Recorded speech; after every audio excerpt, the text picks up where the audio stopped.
Berjumpa lagi dalam permenungan kita edisi Jumat 21 Juli 2022, Pekan Biasa ke-15. Bacaan-bacaan liturgi hari ini, bacaan yang pertama dari kitab Keluaran bab 11 ayat 10 sampai bab 12 ayat 14. Dan bacaan Injil dari Injil Matius bab 12 ayat 1 sampai 8. Kekerasan hati Firaun untuk melepaskan bangsa Israel keluar dari Mesir tidak bisa dikalahkan oleh Musa dan Harun dan mujizat-mujizat yang mereka lakukan di hadapan dia. Firaun sebagai raja mempunyai kekuatan dan kuasa. Karena itu, kekuatan dan kuasanya tidak pernah takluk di bawah manusia yang notabene mungkin tidak punya kekuatan dan kuasa manusiawi. Kekuatan dan kuasa seorang yang memiliki jabatan atau apapun namanya jarang sekali takluk di bawah paksaan manusia biasa. Dan itu dialami oleh Musa dan Harun, utusan Allah, sekalipun di hadapan Firaun, raja, orang yang punya kuasa. Musa dan Harun mengerjakan mujizat-mujizat. Tetapi sehebat apapun kekuatan dan kuasa Firaun, akhirnya takluk di bawah kekuatan dan kuasa Allah sendiri. Allah akhirnya menaklukkan kekerasan hati Firaun. Bahkan Allah mematikan semua anak sulung hewan dan manusia. Bahkan Allah menaklukkan dewata Mesir. Dan dengan cara itu, bangsa Israel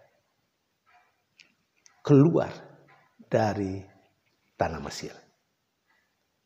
Maka poin penting dalam peristiwa ini, sebagaimana yang dikatakan dalam bacaan yang pertama, keluarnya bangsa Israel dari Mesir itu tidak karena diizinkan oleh Firaun, tidak, tapi pertama-tama karena Allah sendiri.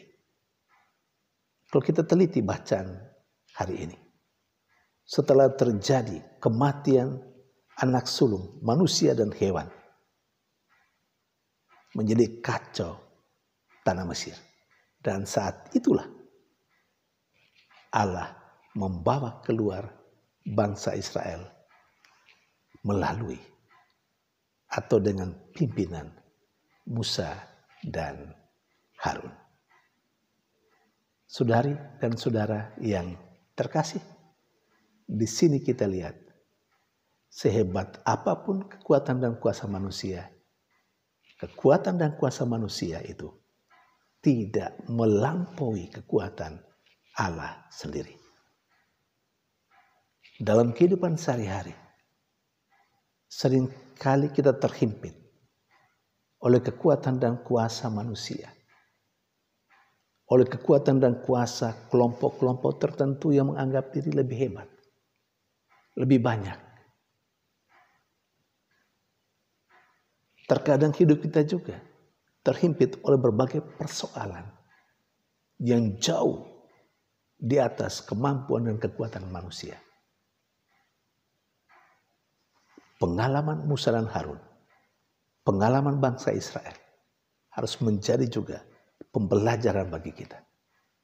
Saat-saat kita berhadapan dengan kekuatan dan kuasa yang melampaui diri kita, yang membuat kita terkungkung dan terhimpit, mengalami hal yang tidak baik, mengalami penderitaan. Ketika kita berhadapan dengan kesulitan dan penderitaan yang jauh melampaui kemampuan kita untuk menyelesaikannya, jangan kemana-mana. Kita yakini hanya Allah yang mampu mengatasi semuanya itu. Dan karena itu, mari kita datang kepada Allah yang demikian yang kita imani.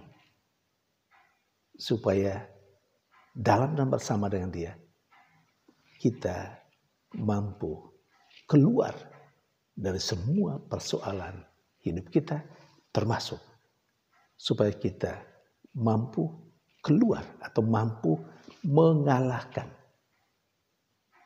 kekuatan manusia yang merasa diri berkuasa karena berbagai hal, karena mungkin banyaknya yang seringkali saya dan Anda rasakan setiap saat, setiap hari dalam perjuangan hidup kita. Saudari dan saudara yang terkasih, bacaan ini seharusnya menjadi kekuatan bagi kita dan motivasi bagi kita untuk tetap bertahan dalam semua peristiwa hidup kita, terutama yang tidak enak. Ketika kita berhadapan dengan kekuatan manusia yang merasa diri lebih hebat karena kuasa, karena kedudukan dan jabatannya. Dan yang kedua, dari bacaan Injil, Yesus menegaskan bahwa aturan itu memang penting. Tetapi pada saat-saat tertentu, demi keselamatan manusia, maka aturan itu harus berada di belakang. Aturan tidak menjadi yang terutama dan prioritas ketika berhadapan dengan keselamatan manusia. Manusia berada di atas aturan. Bukan sebaliknya, aturan berada di atas manusia. Karena hakikatnya aturan itu dibuat untuk supaya manusia boleh mengalami sukacita, boleh mengalami kesejahteraan, boleh mengalami kegembiraan, boleh mengalami keteraturan. Namun tidak sebaliknya. Saudari dan saudara yang terkasih, tapi kita juga harus realistis.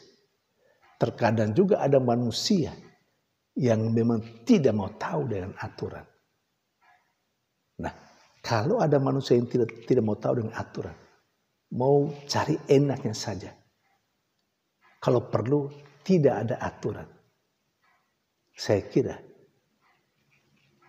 aturan atau manusia di atas dari aturan tentu tidak mungkin kita berlakukan untuk manusia model ini yang memang dari sononya tidak mau ada aturan, yang dari sononya mau bebas dan sebebas-bebasnya. Tetapi untuk manusia yang ikut aturan, tetapi terkadang aturan itu begitu kaku sampai memperbudak dan memperhamba manusia, atau sampai membuat manusia tidak memperoleh keselamatan. Nah, yang begitulah aturan yang seperti inilah, dan untuk manusia yang seperti inilah yang harus diperjuangkan, bahwa aturan bisa dibatalkan demi manusia. Saudari dan saudara yang terkasih, Yesus sendiri dalam bacaan Injil hari ini atau dengan sikapnya bahwa manusia harus diutamakan, keselamatan manusia harus diutamakan, yakni murid-muridnya yang sedang kelaparan harus diutamakan. Itu tidak menjadi tanda atau tidak menjadi bukti bahwa Yesus itu membebaskan orang dari semua peraturan. Yesus tidak pernah menghilangkan tata aturan, tetapi untuk saat-saat tertentu, dalam peristiwa-peristiwa tertentu, Aturan tidak bisa di atas manusia. Saudari dan saudara yang terkasih, manusia membutuhkan aturan. Tetapi jangan sampai aturan membelenggu manusia. Aturan memang perlu supaya hidup bisa teratur. Tetapi kalau ada manusia yang berkeinginan supaya tidak ada aturan, orang-orang seperti itu harus diberi peraturan yang ketat. Karena tidak bisa sebagai manusia dalam komunitas, dalam masyarakat, orang mau sebebas-bebasnya. Dan itu bukan yang dimaksudkan oleh Tuhan, bukan? Karena Yesus sendiri di awal-awal penampilannya dia berkata, ia datang bukan untuk membatalkan hukum Taurat, tetapi untuk menggenapinya, untuk menyempurnakannya. Dari situ sudah jelas, Yesus tidak bermaksud menghapus seluruh hukum Taurat, tata aturan. Tetapi Yesus memberikan kepada manusia, kepada orang-orang Farisi, ahli-ahli Taurat, tentang jiwa, hakikat, roh dari aturan itu adalah untuk manusia. Saudari dan saudara terkasih, mari kita indahkan peraturan yang perlu untuk kita. Tetapi pada saat-saat tertentu, orang-orang yang mempunyai kekuatan, orang-orang yang mempunyai daya, kemampuan untuk tidak memperlakukan aturan, juga harus mengambil jalan itu demi orang banyak, demi keselamatan. Tuhan memberkati.